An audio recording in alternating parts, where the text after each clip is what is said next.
Now, the greatest radio shows of all time.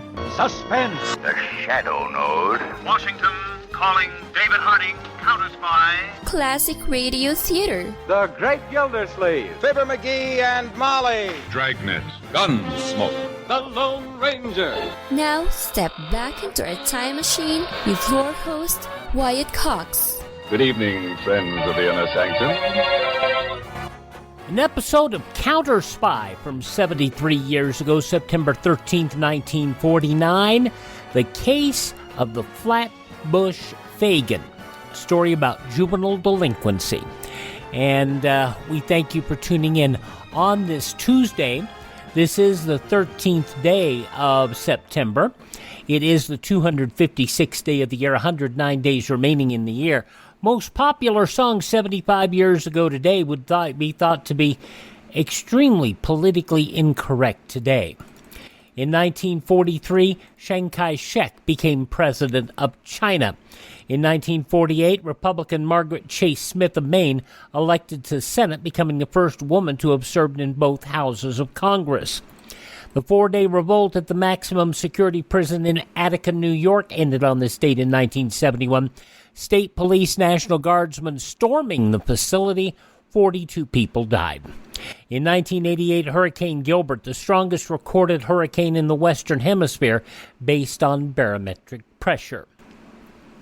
In 1993, Israeli Prime Minister Yitzhak Rabin, PLO Chairman Yasser Arafat shook hands after signing an historic peace agreement. In 1998, NBC's Frasier won a record fifth consecutive Emmy as TV's best comedy series. In 2001, Secretary of State Colin Powell named Osama bin Laden as the prime suspect in the terror attacks on the United States. Limited commercial flights would resume on this date in 2001 for the first time in 2 days. And it was on that same date in 2001, World Wrestling Entertainment SmackDown, broadcasting live from Houston, became the first major sporting event to take place following the September 11 attacks. In 2008, Hurricane Ike made landfall on the Texas Gulf Coast, causing heavy damage to Galveston Island in Houston and surrounding areas. In 2018, the Merrimack Valley gas explosions, one person killed, 25 injured, and 40 homes destroyed when excessive natural gas pressure caused fires and explosions. We mentioned the number one song on this date in 1947. It was an unlikely country swing tune by Tex Williams. Smoke, smoke, smoke that cigarette. It would become Capitol Records' first million seller, and a number of artists would cover it, including Phil Harris. So there you go. Passing away on this date in history, rapper, producer, actor Tupac Shakur. Also, former governor of Alabama, George Wallace, actress Dorothy McGuire, and singer-songwriter Eddie Money, all passing away on this date in history. Birthdays today include the physician biologist, the man whom the big hospital in Washington, D.C. is named after, Walter Reed. Also, chocolate entrepreneur Milton S. Hershey. Actress Claudette Colbert, born on this date. Singer Bill Monroe. Roald Dahl, the man behind James and the Giant Peach, Matilda and Charlie and the Chocolate Factory. Vocalist Dick Haymes, singer Mel Torme, and Nell Carter, all born on this date. Miss Manners turns 84 today, Judith Martin. Blood, Sweat, and Tears singer David Clayton Thomas is 81. Jacqueline Bisset, the fine actress, is 78. Chicago singer Peter Cetera, 78. From Designing Women, Jean Smart, 71. Medea, Tyler Perry is 53 today. Fiona Apple, 45. From Boy Meets World, Ben Savage, 42. And from the WWE and fellow Kansan, Baron Corbin, born in Lenexa, Kansas, just outside Kansas City, 38. Those some of the people celebrating the 13th day of August as their birthday. And if this happens to be your birthday... Hi, we're the four freshmen, and we just want to say... And from 73 years ago today, September 13th, 1949, don-maclaughlin, mandel-kramer, an episode of Counterspy, which aired also on a Tuesday, which is what this is. It aired at 7:30 p.m. Eastern Time. Thank you for tuning in to Classic Radio Theater with Wyatt Cox, right here on this Tuesday on your favorite radio station.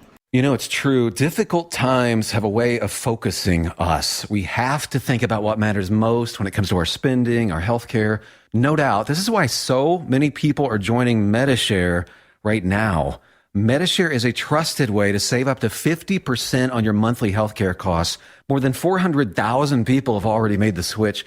It's pretty obvious why, too, especially now during this challenging season with healthcare costs and out-of-pocket expenses going up. Medi-Share can save you a lot of money. The typical family saves $500 a month. And Medi-Share is a Christian healthcare sharing ministry that's worked beautifully for 29 years. There are different options to choose from to fit your budget. I'll give you the number here in a second. And if you call, you can get a price within 2 minutes. Maybe now is the perfect time to make the switch and start saving. Here you go. Call 833-34-BIBLE. That's 833-34-BIBLE. 833-34-BIBLE. Classic Radio Theater with Wyatt Cox. I've talked about this before, but I'll take a minute or two since I've got an extra minute to talk about this. People have wondered why I refer to Counterspy as a fictionalized version of the FBI. Because, quite frankly, Phillips H. Lords, the producer of the show and the creator of the show, did not get along with J. Edgar Hoover. It was a beef that goes all the way back to 1935. And that was what was interesting. The show was entitled G-Men, and it portrayed true cases of the FBI. Now, the problem was J. Edgar Hoover did not like the fact that it was a bang, bang, shoot 'em up, loud, raucous, lots of sirens, lots of noise show. He wanted a show that dealt with the procedurals, that long before there were really procedurals, and he wanted the show basically toned down. So basically the show ran on NBC from July 20th to October 12th of 1935, basically a summer show, and it was sponsored by Chevrolet. Well, I don't know if he exactly said this, but he basically said, okay, now we're doing our own thing. Phillips H. Lord created a new show called Gangbusters, and you've heard the episodes of Gangbusters. It was even more shrill, more loud, barrage of police whistles, convicts marching, and police sirens, machine guns, and it was loud, loud, loud. But Phillips H. Lord still wanted to do a crime show centered around an FBI-like agency, and that's where Counterspy came from. And if you listen to the show, it's still loud, but it's a lot more tamed down in content. And you realize during this show, David Harding is really on top of the deal. He's sharp, he's bright, and you have Mandel-Kramer, who is his left hand, and a very sharp man as well, I've forgotten his name now, but Harry Peters, Harding's assistant. And so we'll listen. Show aired on the Blue Network, which became ABC. It also aired on NBC, and it also aired on Mutual, all through its run from 1942, when it was a World War II counter-espionage, counterintelligence agency, to November 29, 1957. Now an episode of Counterspy, September 13th, 1949, here on Classic Radio Theater with Wyatt Cox.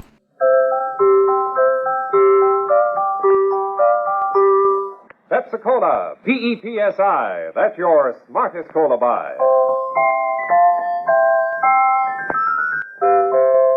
Pepsi-Cola presents Counterspy.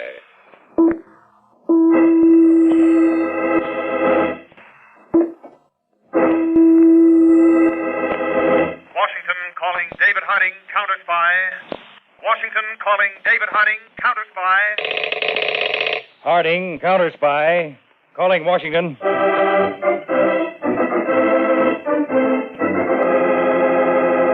United States Counterspies, especially appointed to investigate and combat the enemies of our country, both at home and abroad. Tonight, the case of the Flatbush Fagin. Another Counterspy report to the American people. And now, to Counterspy.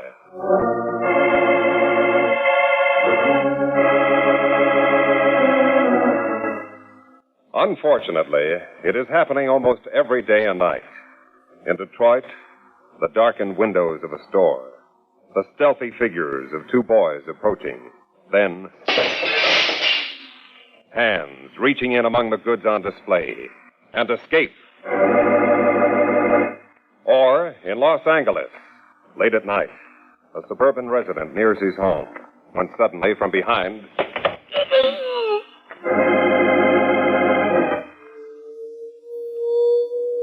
young lawbreakers seem to be everywhere, in St. Louis, Boston, Philadelphia, and in Brooklyn, where juvenile gangs are organized on the highest level.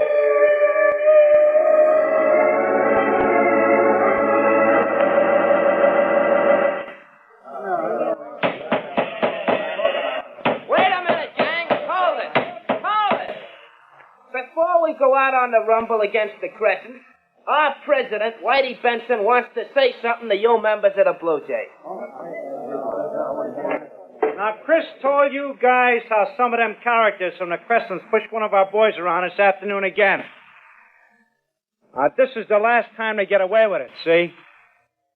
Tonight, we're putting them Crescents out of business. Like I told you when I organized the Blue Jays, you leave everything to Whitey Benson. We're going places, see? And we ain't going to be in this crummy cellar for long, neither. Soon we're going to have a real classy clubhouse, pool tables and all. Us Blue Jays is going to end up the top dog outfit in Brooklyn.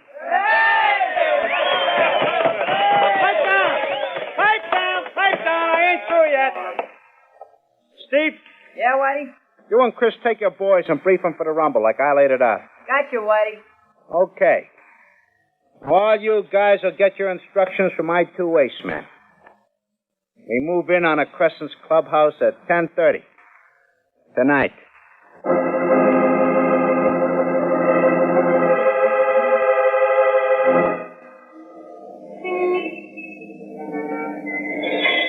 It's 10:28, Whitey. All set, Steve? You're all set. My boys have their bats and axes ready. Quiet, you guys. We'll march on them in a minute. Steve, what about Chris? Don't worry about Chris, Whitey. He'll be on time with his guys. He's not due at the corner down there until 10:29. There he is now. Yeah. He's signaling us. Now remember, Steve, the cops come before we finish those Crescents scatter. I'll meet you and Chris back at a clubhouse after we tie this up. Right. 10:29, Whitey. Should I give Chris the signal? Yeah. Let's go. Come on, gang. This is it.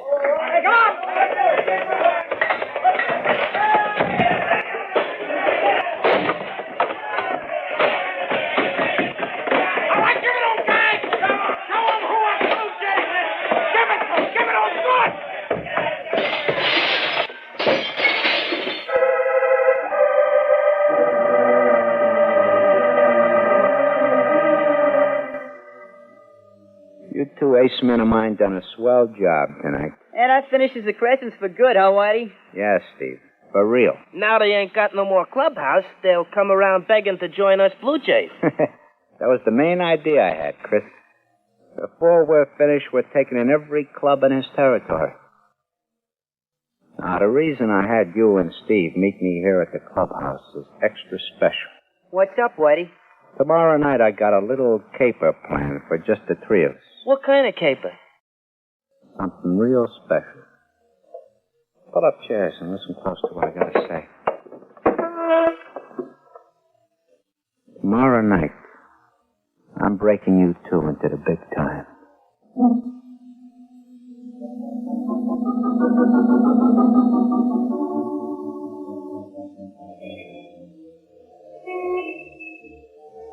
Got everything straight, Steve? Yeah, I think so, Whitey. I stand here in the corner and keep my eyes open. If I see a flatfoot coming, I give the signal to Chris in front of the store. That's it, Steve. Chris, let's go. Whitey. Listen, Whitey. What are you shaking in your pants about, Chris? I never did nothing like this before. Weren't you scared the first time? I was never scared. Not my whole life. I just hope there won't be no trouble. Didn't I tell you the old dame who runs the store, she's got one foot in the grave already? She'll take a squint of my zip gun and do just like I tell her. Oh, you won't have to use the gun, will you, Whitey? Look, Chris, stop acting like you was just out of kindergarten. Here's the store. Don't forget. Keep a watch for Steve's signal. I'll be up in less than 5 minutes.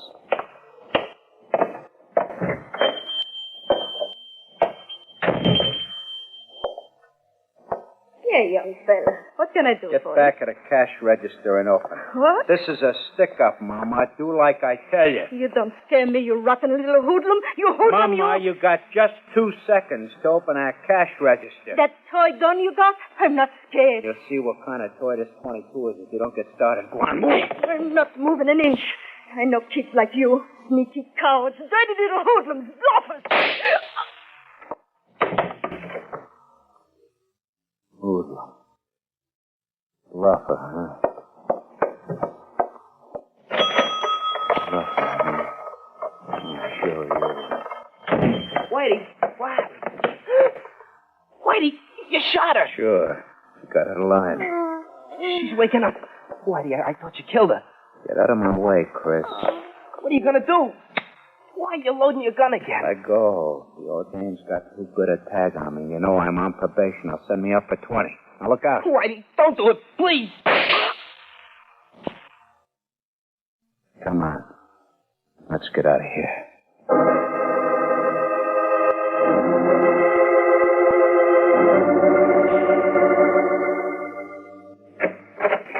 Mr. Harding, there's a Miss Catherine Griffin waiting to see you by appointment. Oh, yes. Come in, Miss Griffin. Well, Miss Griffin, nice to see you again. Yes, let me move this chair closer. Thank you. Mr. Harding, you recall our talk last year during the National Police Conference in Washington. Oh, of course, Miss Griffin. Are you still attached to the juvenile court in Brooklyn? In charge of the probation section now. Oh, and having a rough time. Very rough.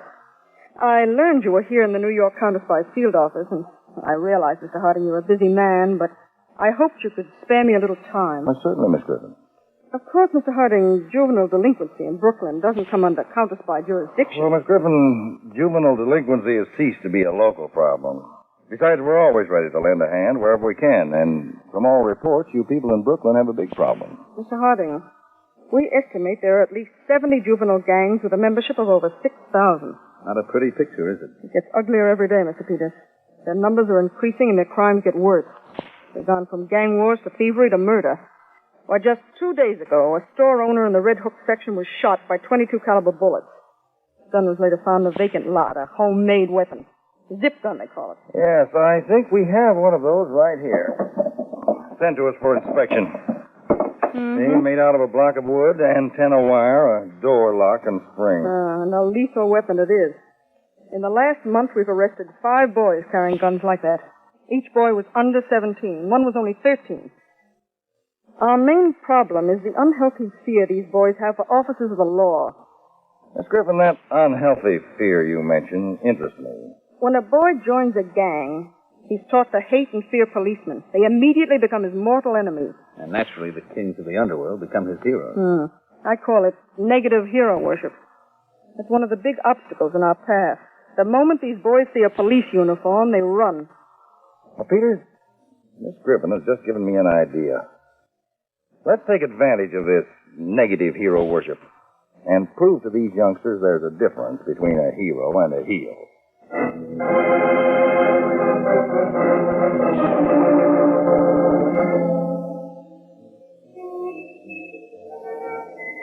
Traffic light just changed. There's the sucker walking toward us. Get ready, Steve. Right, Whitey. Bump him so hard he takes a good flop. Chris, I'm listening, Whitey. no matter what, you stick here in the doorway. Right. Watch how this sucker is handled.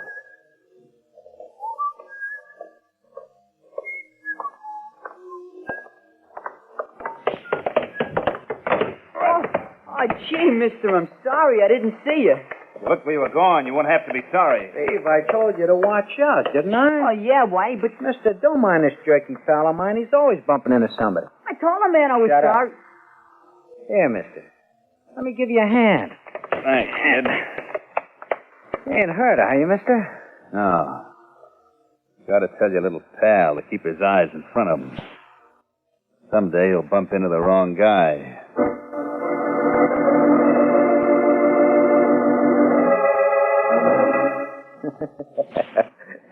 Someday he'll bump into the wrong guy. Hey, you characters, how you like that for a laugh? Pretty good, huh? Hey, with some of that dough, we can fix up this club room, huh, Whitey? How much in the wallet, Whitey? $80, Steve. 80. You sure done it smooth, You Whitey. gotta have the touch to roll a sucker smart, Chris. The touch. Light and easy, so he never knows what hit him. I can pick him, huh? Just the way the schmo was dressed, I could tell he was loaded. It's like a talent. He's gotta be able to spot. Whitey, they only knocked twice. Yeah. They didn't give the right high sign. Hey, maybe it's the cops, Whitey. What are we gonna do? Pipe down, boss. Come on, open up. Whitey, it is the cops. Told you to pipe down. 7:30 Eastern Time, Counterspy from Tuesday, September 13th, 1949. The news from that date when Classic Radio Theater continues. Whether you're taking your pets on the road or a walk around the block, you need to be aware of heat stroke. Hi, I am Dr. Jose Arce, immediate past president of the American Veterinary Medical Association. It's important that pets get out and enjoy the warm weather and fresh air, but here are some reminders to help keep your pets safe in the heat. Tune into the day's forecast to see how hot it will be. Limit exercise on hot days or schedule walks earlier or later on the day when it's cooler. If outside, stay on the grass instead of the hot pavement. Make sure your pet has unlimited fresh water and access to shade. Never leave your pet in a closed vehicle, and leave your pet at home in air conditioning when you go out. If you see signs of heat strokes in your pet, such as excessive panting, drooling, unsteadiness, or abnormal gum and tongue color, call your veterinarian or nearest emergency clinic. For more info on summer pet safety, visit avma.org. That's avma.org.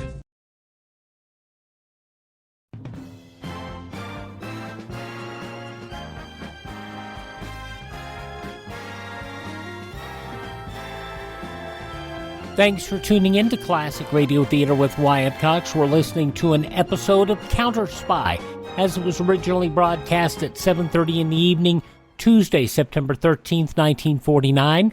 And in the newspapers of that Tuesday 73 years ago, these were some of the headlines. CIO steelworkers gave up their fight for a fourth-round wage increase yesterday and called off a strike set for midnight tonight. The big union accepted both President Truman's request for an 11-day extension of the strike truce and recommended recommendations of a presidential fact-finding board aimed at solving the steel wage dispute. President Philip Murray of both the CIO and the United Steelworkers told the president in a telegram he gave up the wage increase demand with profound regret, but agreed to the board's recommendations in the interest of concluding a prompt settlement. A Senate committee tightened its China aid amendment and approved 20-3 yesterday the administration bill to deter Soviet aggression by arming the free world with American weapons. The combined Senate Foreign Relations Committee and Armed Services Committee settled its China row by clearly earmarking an emergency fund of $75 million for China. Previously, the money could have been spent by the president anywhere in the Far East. The senators pointed out yesterday's action brings to $160 million the funds authorized for use by the administration in non-communist China. They said there's a balance of $85 million in unspent economic relief funds approved for China. Walter Bukes, who was the chief judge in the Nazi Party Supreme Court, committed suicide yesterday, according to Bavarian police. The U.S., Britain, and Canada yesterday announced a 10-point program which Sir Stafford Cripps said would bring Britain's dollar crisis under control and pave the way for her economic comeback. The program, announced after an emergency conference, includes steps to give Britain a freer hand in spending Marshall Plan dollars and opening the doors of Canada and the United States a bit wider for British goods. The aim is to permit Britain to earn more dollars and conserve those she has. Fired on charges of swearing on the job, Mrs. Edna Ruggles of Marion, Indiana, exonerated by a National Labor Relations Board examiner who took time to grieve over swearing as a lost art. Still waiting for the Indianapolis Glove Company to rehire her, Mrs. Ruggles said, "I'm pretty damn tired of the whole thing." After fleecing Atlanta's Friendship Baptist Church out of $15 by showing a fake telegram about his father's death, a man asked police to allow him to ask forgiveness at the church's evening service. The congregation, acting as jury, requested that police drop the whole matter. Residents of the small community of Foreston, Illinois, busy preparing the largest free meal in the world. On Thursday, more than 35,000 are expected to make the annual pilgrimage to Foreston for the free meal of sauerkraut and wieners. The annual event put on by the German citizens of the town. Another Illinois town, Tuscola, puts on its free feed September 28th for a traditional harvest festival. The grub will be beans and cornbread, all you can eat, plus a parade, street dancing, and a barbershop quartet contest. And those some of the day's top news stories, as reported in the newspapers of Tuesday, September 13th, 1949, on your radio, Counterspy, which continues now on Classic Radio Theater with Wyatt Cox. I know you're in there. Open up or I'll bust the door down. You guys keep buttoned. I'll do the talking. I'll give you one more second. Open the door. Okay. Keep your shirt on. I'm coming. All right, smart guy, let's have the wallet. Wallet? What wallet you talking about, mister? I suppose the next thing you're going to say is you don't know me. That's right. Never saw you before. What about your pal here, this one? Me? You mean me, mister? I don't mean your grandmother. Never saw you before either, mister. Majesty. No. You're the two little punks who rolled me on 12th Street 15 minutes ago. Us? Roll? Got us mixed up with somebody else, mister. This here is the Blue Jays club room. We was having a meeting. We've been here all the time. Right, Chris? Oh, sure. We've been here all the time, Whitey. You see, mister? Come on, hand over the wallet. I told you, mister. Hand it over. My arm! The wallet, honey boy, with the 80 bucks. Arm, you busted my arm. Stop, will you? When I get the wallet. Stop, Well, Okay, honey, let go, will you? Let go. it's more like it. Back pocket, right here. Because I got it right here in my hand. What? You gotta have the touch to roll a sucker smart, Whitey. The touch.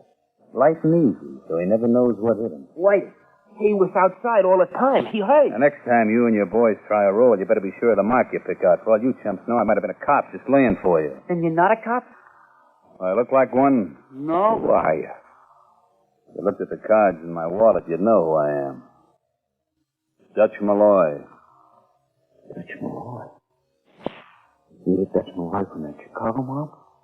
Is there another one? Dutch Malloy. Chris, how you like that? Of all the guys to pick, Dutch Malloy. Out of everybody walking the streets of Brooklyn, Whitey picks Dutch Malloy to roll. Of all the guys, Dutch Malloy. Cut it out, help me. I'll beat your head in. What's the matter, Whitey? No sense of humor?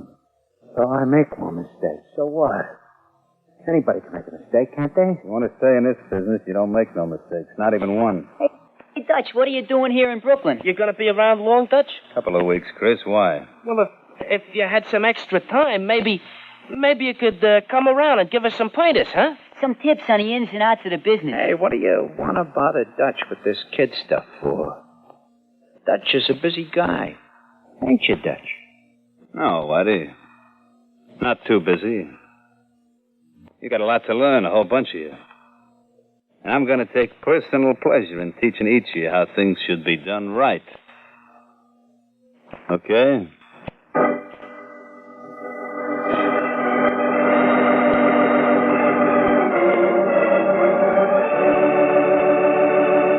From 73 years ago, September 13th, 1949, Counterspy on Classic Radio Theater with Wyatt Cox. The conclusion follows these important messages. Has someone in your family lost a job recently? and now you can't afford your mortgage payment? Or do you have a rental property and your tenants aren't paying you? We can come to the rescue and pay you cash for your home immediately.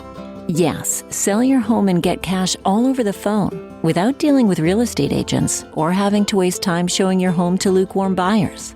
You don't need to lose your house to foreclosure. If you have equity in your home, we'll buy your home and give you cash within days, all in a simple over-the-phone and virtual process. Call now before your situation gets worse. Sell a home you can't afford or just need anymore and get the cash you need today. Call this number now. 800-477-4612. 800-477-4612. 800-477-4612. That's 800-477-4612. Paid for by Want to Sell. Wednesday's Classic Radio Theater with Wyatt Cox, a fun one. An episode of the CBS Radio Workshop from 66 years ago, September 14th, 1959. The episode entitled A Pride of Carrots or Venus Well Served. A clever allegory about the first astronauts to land on Venus and the talking vegetables that lived there. June Foray, Bill Thompson, Dawes Butler, Alan Reed make this a treat for the year. I really enjoy that. That'll be coming up on tomorrow's Classic Radio Theater, but right now the conclusion of our Tuesday program, and it is the conclusion of Counterspy, as it was originally broadcast September 13th, 1949, 73 years ago today. 2 weeks later, a man cautiously enters an all-night drugstore and heads for a phone booth to make a call. This is Dutch Malloy. Listen, 8:30 tomorrow night. Bench at the front end of the DeKalb Avenue subway station, downtown side. Got it? DeKalb Avenue station, 8:30 tomorrow night.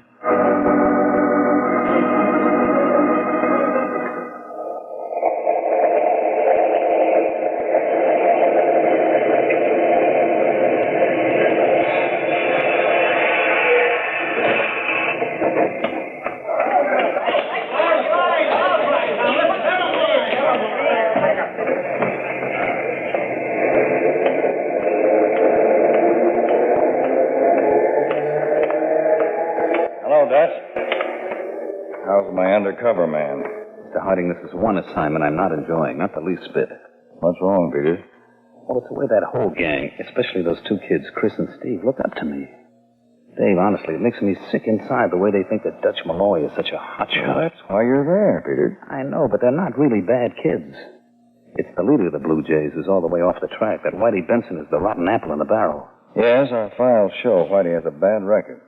He sold all the other kids a bill of goods, made them cop haters. He gets the others to follow him either through admiration or strong-arm tactics. Till I came into the picture, Whitey's word was law, but I know the punk is yellow. Well, then your work's cut out for you, Peter. Show Whitey up to the others for what he really is. That's not going to be such a cinch. Well, first you'll have to win the complete confidence of all the other boys. If I can, in time. Whitey has planned a job for them to pull in another day or so. Oh? A bicycle shop on 10th Street. Whitey has it set for them to steal 3 of the bikes that the owner of the shop has displayed on the sidewalk outside. Oh. See the spot I'm in, Dave? I can't let those kids steal the bikes. No, of course you can, Peters. But maybe there's a way of out-masterminding Whitey Benson at bicycle stealing.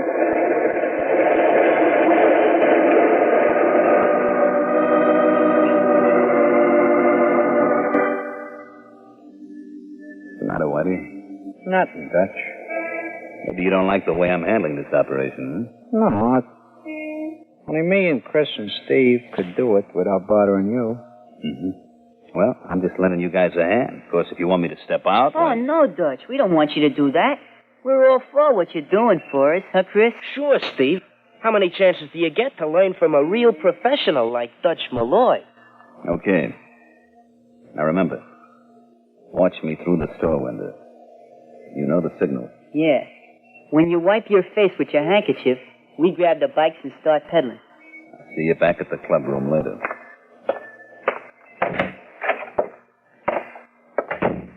Well, mister. How can I help you? Good evening. Evening. I'm interested in some bikes. Oh, yes, sir. Any particular type? I got all types here. Well, I saw those 3 that you have on the sidewalk outside the store. Huh? Hot tonight, huh? Yeah, mighty muggy. Yeah, I guess we'll have some rain.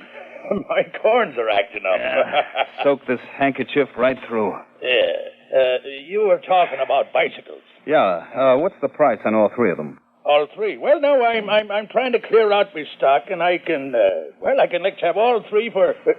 Hey, those boys out there. What's the matter? They're getting away with my bike. Now, hold it, buddy. Hold it. Let go of me. What are they stealing me bicycle? Now, take it easy. I gotta stop They're them. not stealing those bikes. I'm buying them. What? Those kids are friends of mine. I'm buying those bikes for them. What? Holy junk. How much are they? Oh, how much? That's different. Well, they're 30. $5 a piece. That's $105 for all 3, right? Yes, sir, that's right. For 105 skins. Maybe 105. Here you are.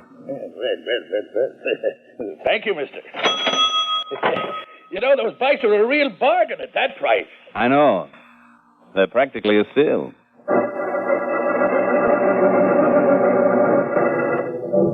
Good work, Peters. You must have convinced Chris and Steve all right. $105 is a high price for being convincing, Dave.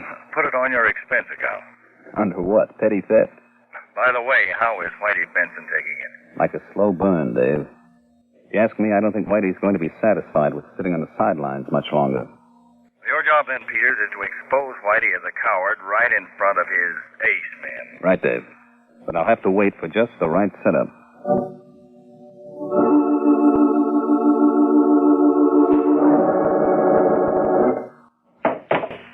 There, you two. Take a look at that. A rod. A real one. Yeah, 38. Where'd you get it, Whitey? From a friend. Picked it up in Germany. I bought it from him. What do you want a gun for, Whitey? For our next job. But, Whitey, Dutch says only a sucker carries a gun. Remember? Dutch says if you're caught with a gun... Dutch says. I'm sick of that Dutch stuff. Oh, but Dutch knows, Whitey. He's been around. Well, I've been around, too. Plenty. And I was okay with you guys before he come in the picture, wasn't I? Now I'm going to show you guys how I can handle a heist as good as he can. Better. Anybody here say I can't? We're not saying you can't. Why do you... Button up and listen if you want to stay being my ace man. There's a warehouse across the street from Pier 13. They got a bunch of radios piled up in there. And it's a pushover to get in through a side door. We're pulling that job at 11 tonight. Got it? Oh, yeah, Whitey. Sure. Steve? All right, Whitey. Whatever you say. And get this to your heads, both of you. Dutch is out of the picture. If either of you let on to Dutch about this job tonight, so help me, I'll take this gun, I'll blow your heads off.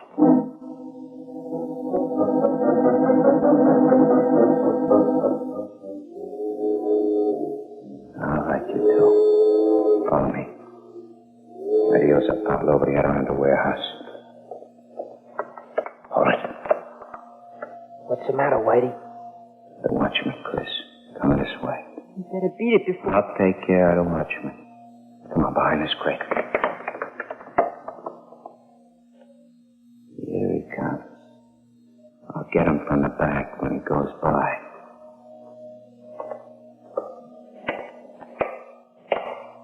You reach right. Now, fold your hands on top of your head. Keep them folded. Okay. Now, turn around. Hello, Whitey. Dutch. You can put your gun away. How'd you get here? Didn't I tell you only a sucker carries a gun? What are you doing here? Who told you? Oh, Steve, Chris, they told you, huh? You monkey told them, didn't you? Whitey, we thought we'd better. Dirty, stinking double-cross. Don't take it out on them, Whitey. Tackle somebody your own size. Them to cross me up, the little yellow bellies. Some stunt to pull on a pal. What do you mean, pal? You're nobody's pal, Whitey. You're strictly out for yourself. You're just pulling this job tonight to prove you're a big shot, but you're just a cheap little four-flusher. Yeah? Yeah. You even told these kids you're only 18, but you're 21, 5 years older than any of them. You didn't have the guts to go up with the big boys, so you got yourself a bunch of kids to use to push around. Huh? Shut up. The truth dig too deep, Shut up, Whitey. I set her up. Fill your face with lead. Right here. You haven't got the guts to tackle me. I know you have. Yeah, well, ask Steve. Ask Chris. Ask him how I drilled that dame last month without even blinking an eyelash. Talk, Whitey. That's your idea of guts, killing an old lady who couldn't fight back. All right, drop the gun. kill you. Drop it or you end up flat on your face. I'll kill you. All right, we'll do it the hard way. I'll get his gun, Dutch. We'll take care of the gun, Chris. What? Dutch? These are friends of mine, Steve. Come on, Whitey. Up on your feet. Here he is, Mr. Harding, all yours. Harding? That's right, David Harding, Chief of the United States Counterspies. Cops. Counterspies. Conway. Yes, Mr. Harding? Take Whitey Benson along. Right. Turn him over to the police to be booked for murder. Yes, sir. Okay, big shot, get moving. Why don't you pinch him? Dutch Malloy. He's the guy you want to grab. Never mind that, squealer. Okay, Conway. Give me a break. Give me a break. Please, I didn't do nothing to you. Dutch, I don't get this. You're in with the cops, Dutch. Fellows, you've just had one surprise. Your hero, Whitey Benson, turned out to be a heel. Now, here's another surprise for you. Your friend Dutch Malloy isn't Dutch Malloy at all. Not Dutch. He's my assistant, Harry Peters. The real Dutch Malloy's been in our custody for a month. A cop, Chris. And we thought he was the right guy. A cop? So now you two know what I am. You put me down as the wrong guy. That it? Well, we didn't know a cop who could be... The right guy? Is that what you're trying to say, Chris? Yeah, I guess so. The cops are just like anybody else once you get to know them. The trouble with you boys is you never gave yourself a chance to know them. They're more on your side than hoodlums like Whitey Benson. You found that out tonight, didn't you? If it hadn't been for Peters here, you'd have ended up in real trouble. And behind bars. You mean you're not arresting us? No. But you two still have some things to settle. Those bicycles. We still got them. Yeah, Mr. Harding. But we'll give them back. You can't do that now. But... Dutch, or rather Mr. Peters here, paid for them. You two boys are going to keep those bicycles. But you're going to work to pay for them. What do you mean by that, Mr. Harding? You're both going to get straightened away with the law. And then I hope you can prove to other kids like you that a cop isn't such a bad guy after all. Gee, thanks.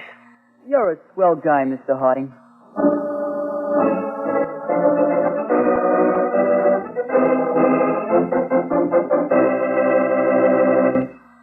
Tonight's Counterspy program originated in New York, was directed by Leonard L. Bass, dramatized by Edward Adamson, and featured Don McLaughlin and Mandel-Kramer with music by Jesse Crawford.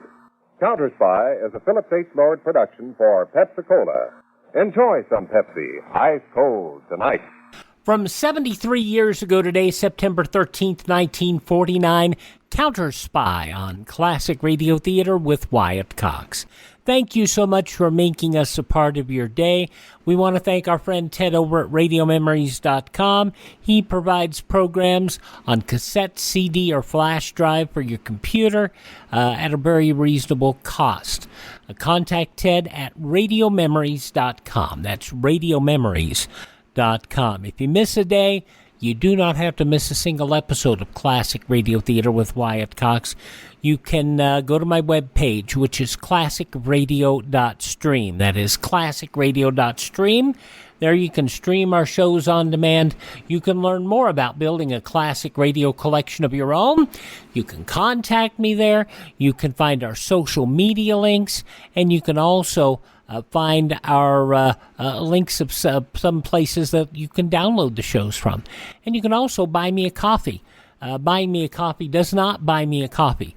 What it does is it helps us acquire additional classic radio collections from collectors so that we can bring you more programs right here.